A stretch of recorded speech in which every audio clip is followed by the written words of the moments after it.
Now then, let's talk about windows.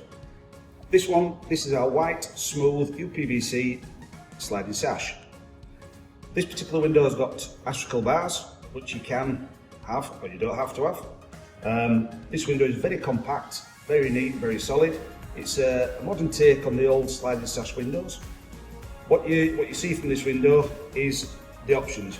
One of the options is the locking mechanism.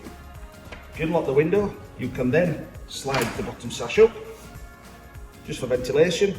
You can also tilt. One of the things I really like about this window is the top sash. Normally that's a fixed window, but in this one, what you can do, you can actually slide it down.